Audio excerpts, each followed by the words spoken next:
cliché positif est aussi réducteur qu'un cliché négatif. C'est vous qui avez dit ça, toutes les deux? Oui. Pour que tout le monde comprenne, ça veut dire quoi? Parce qu'on va comprendre, hein? Alors, cette idée est venue du fait qu'en tant que blanche, j'ai souvent écouté, et ça a été le cas pendant le tournage de ce film, Je suis noire, qu'on avait parfois l'intention de dire quelque chose de positif, comme par exemple qu'est-ce que tu danses bien, je sais pas, et que ça venait confirmer des clichés que l'on a déjà sur le corps noir en général. Ouais. Donc voilà, ça vient de là. C'est Juliana Fanjoul et Rachel Mbon. Vous l'avez dit, le film s'appelle Je suis noire.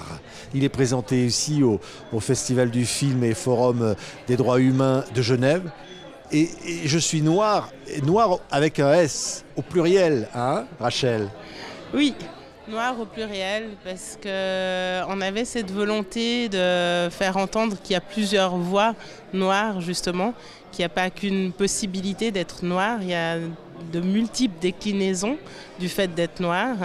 Et il y avait cette idée aussi de partir sur le collectif, en fait. C'est pas une voix unique, parce que ce film, il est porté, c'est un film choral, en fait. C'est un film porté par plusieurs voix. Donc le noir au pluriel vient de cette vision-là du film, en fait, de cette idée-là du film. Regardez, voilà. Je suis noire, co-réalisé par nos invités. Je suis suisse. Et depuis que je suis enfant, ma couleur de peau me force à me questionner. Dans ce pays à majorité blanche, la question de la discrimination n'est pas perçue comme un problème. Pourtant, je ne suis pas seule à ressentir un malaise. À l'école, on m'a répété, je pense, 500 fois que j'avais la couleur du caca. Et ça m'a créé des complexes énormes sur mon apparence. C'est une identité remarquable que vous allez devoir assumer, non pas parce que vous le voulez, mais parce qu'on vous le renvoie à longueur de temps. Dans un magasin, il y a une surveillance spéciale pour moi. Le moment est venu de se faire face et de se voir au-delà des préjugés. Et ça, c'est important, pour nos enfants surtout. Parce qu'ils sont tous suisses, hein, ces enfants. Aujourd'hui, c'est à nous d'inventer qui nous voulons être. Plein de témoignages, souvent émouvants. Hein. On voit quoi? Une écrivaine, une avocate, une cadre. On est en Suisse. Et alors, tout est parti d'une manifestation, il y a 2 ans, qui était quelque chose qui vous a bouleversé, quoi. Oui, alors effectivement, cette manifestation a fait émerger des voix de contestation, des voix qui ont mis sur le devant de la scène le fait que la Suisse aussi avait à la fois des afro-descendants, afro-suisses qui ne se sentaient pas respectés ou en tout cas pas traités à égalité, qui étaient victimes de discrimination. Et donc ces personnes sont sorties dans la rue suite aux manifestations qui ont essaimé dans le monde entier suite à la mort de George Floyd. Et ces manifestations-là ont mis en avant une problématique qui jusqu'alors avait été ignorée en Suisse, donc la problématique des discriminations raciales, la problématique du racisme systémique. Et c'est la première fois qu'on voyait 10 000 personnes protester, manifester dans les rues, notamment de Genève. Et ces personnes-là étaient souvent des personnes afrodescendantes, mais il y avait également des personnes blanches et énormément de jeunes. Donc c'était un moment extrêmement fort. Oui.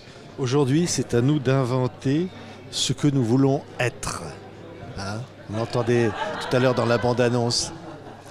Alors c'est une des phrases finales du film où on essaye d'emmener la solution de cette énorme problématique à cette liberté que peuvent avoir ces femmes face à leur propre image, à leur propre reflet. Il y a un miroir auquel elles se confrontent toutes dans le film, mais dans leur vie aussi. Un miroir qui lance une image. Et cette image de la femme noire, elle a été inventée par des Blancs. Et donc ce récit, un peu le parcours que fait le film, c'est d'essayer de déconstruire cette image, de se libérer de cette image pleine de préjugés, de stéréotypes, pour avoir la liberté et le choix de décider qui elles veulent être. Donc, Ouais. voilà, Et d'être ce que l'on est, parce que quand je regarde Rachel, il n'y a pas un peu de Suisse alémanique là, dans ce qu'elle est, et puis peut-être aussi un peu de Congolais en vous. Oui. Il y a un peu de tout ça. Il y a un peu de tout ça, effectivement. J'aime bien l'idée d'être finalement un pont entre ces deux cultures. Votre papa et votre maman. Exactement. Et je pense que cette position, qui a longtemps été pour moi une souffrance, j'essaye d'en faire une force aujourd'hui et de le voir comme une possibilité, justement, d'avoir la possibilité d'exprimer quelque chose, partant du principe que j'ai ces deux valeurs, ces deux perception-là, en fait, la perception à la fois de la femme noire, perçue comme noire et congolaise, mais en même temps, cette moitié de moi qui est suisse et que je revendique aussi. Donc, ça me donne un atout pour mieux comprendre, pour mieux cerner, en fait, quels sont les enjeux et comment on peut avancer et trouver des solutions pour le futur. Oui, parce que ce que montre le film aussi, l'image qu'on peut avoir de la Suisse, un pays très tolérant, un pays très ouvert, et en même temps, il y a ça aussi. Il y a aussi des problèmes, on entendait des témoignages qui nous touchent, parce qu'il y a aussi ce racisme. Bien sûr. Donc on a décidé de réduire l'échantillon, disons, de nos personnages, du casting de ce film à des femmes suisses. Elles ont toutes le passeport rouge pour essayer de voir de plus près possible quelle était la problématique. Il s'agissait donc de bien comprendre que le récit s'incarnait dans ce pays et nous avons décidé de travailler aussi non seulement sur le cliché de la femme noire, mais sur le cliché de l'image d'un pays, par exemple. Donc nous jouons, si on peut dire comme ça, avec l'image que le pays fait de soi-même. Donc il y a l'idée de construire, de montrer des cartes postales, par exemple, de paysages idylliques que nous pouvons retrouver ici, mais pour essayer de percer au-delà de cette image que l'on voit, que le pays veut donner à voir, pour essayer de comprendre qu'est-ce qu'il y a derrière. Oui. Et ça, quand je disais je suis noir, et en fait on se dit on est tous noirs. On est à quelque chose d'universel au fond dans ce film. C'est vrai, hein? Oui, il y a effectivement, à la fois, ce film parle d'une démarche personnelle, donc intime, mais qui résonne avec le collectif. On le voit au travers des voix des autres femmes. Mais ce langage collectif peut aussi avoir une portée universelle, effectivement. Parce que, d'une part, toutes les minorités souffrent de discrimination. Donc, elles peuvent se retrouver dans ce type de combat, dans ces récits. Mais à une autre échelle, les femmes aussi sont à certains égards encore victimes de discrimination, d'inégalité. Donc oui, le film a cette portée universelle, effectivement. Oui. Et des hommes peuvent aussi, d'une certaine manière, entrer dans tous les cas en empathie avec ces parcours et avec ces récits. Oui. Et en même temps, on disait c'est un miroir. Il faut se regarder dans le miroir. Faut que la Suisse, puis partout dans le monde, il faut regarder le miroir de ça.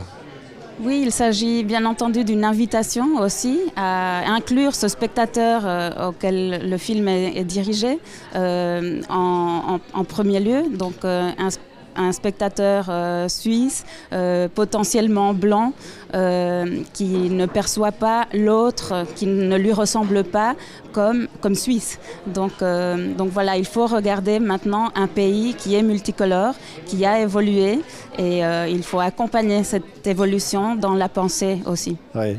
Il n'y aurait pas un peu de Mexique en elle? Non mais je sais pas, je cherche. Hein. Il y a énormément de Mexique. En moi, voilà. Rouliana Fanjoul et Rachel Mbon. Ce film s'appelle Je suis noir, noir avec un S au pluriel, présenté ici au FIFDH en partenariat avec TV5 Monde. On est très fiers d'ailleurs d'être partenaire de ce festival ici, le 20e du nom en Suisse. Merci beaucoup à toutes les deux. Allez voir ce film. Merci. Merci à vous. Merci beaucoup.